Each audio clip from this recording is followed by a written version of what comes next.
Қыз ұзату тойы. Қазақтың тойы бітпесін. Той десе бар қазақ алабұртып, жанып тұратыны белгілі. Соның біреуі мен. Әсіресе қыз ұзату дегенді естісем, танымайтын біреу болса да, жүрегім езіліп сала береді. Қыз ұзату тойды, той емес, театр, концерт сияқты сезінем. Құрбым, сен қыз ұзатып көрдің бе?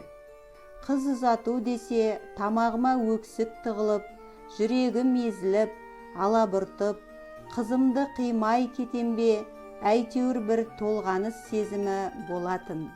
Міне шүкір тоба, сол қыз ұзату күнге мен де жеттім. Қыз ұзатуды басыңнан кешіру, яғни қызыңды той жасап ұзату деген айтарға сөзім жоқ. Керемет сезім екен.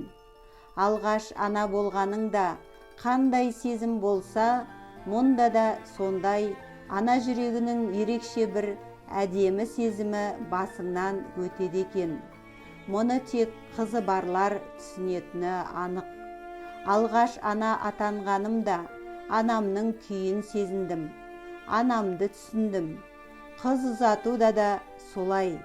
Әлде жүрегің езіліп, қызыңның жат жұртқа кетіп, болашақта ана болатынына бір қуаныш, бір қимастық бола ма, әлде өз елін, өз жерін тапты деп, бір қимастықпен, бір қорқыныш бола ма, әйтеуір өз-өзіңді түсінбей, ойыңмен, қиялыңмен аспанға бір ұшып, бір түсіп, тойыңды өткізесің.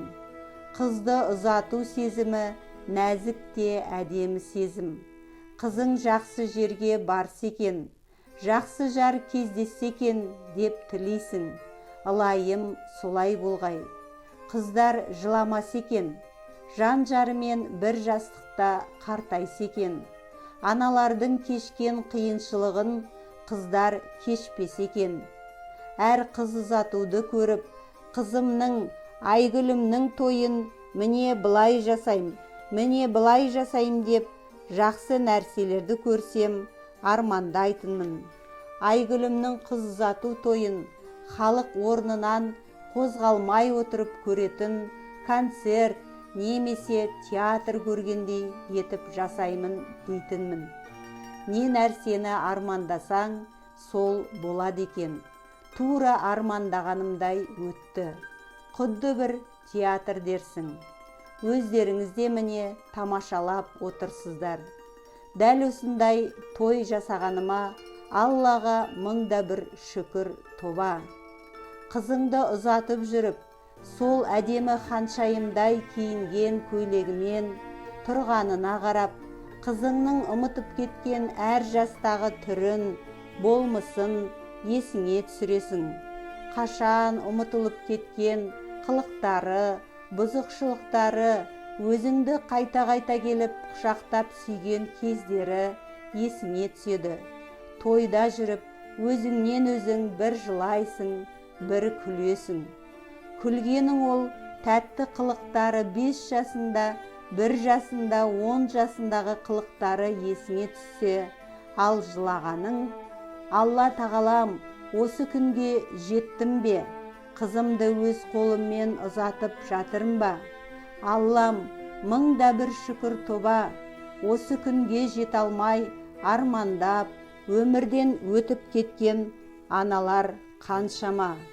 Құдайым-ау, қалған өмірде қызымның бағын ашшы, жарымен бақыт етші, деп іштей Құдайға жалынасың. Жалынған сайын көзіңнен пора-пора жас шығады. Одан қалды шынымен қызымды ұзатып жатырым ба? Енді үйде жүрмей басқа біреудің үйінде жүре ма? Бізше үйіміз ойсырап қалатын болды-ау, сағынамыз ғой. Қайтеміз біз енді, деп жүрегің қанжылай, тағы жылайсың. Ол екі сезімді өткергеннен кейін, қой, қайта дұрыс болды. Пәленшенің қызы тұрмысқа шықпай үйінде отыр. қайта ұзатып жатқаным дұрыс болған жоқ па? Сол құсап үйде тұрмысқа шықпай отырып қалса бәле ғой. Одан да кете берсін деп тағы өзіңді жұбатып қоясың. Не керек, тойда қимастық сезімді өткізесің. Армандайсың, асқақтайсың, тойдың қалай өткенін өзіңде білмей қаласың. Сіздерге де осындай сезімді бастарыңнан өткізуді нәсіп етсін.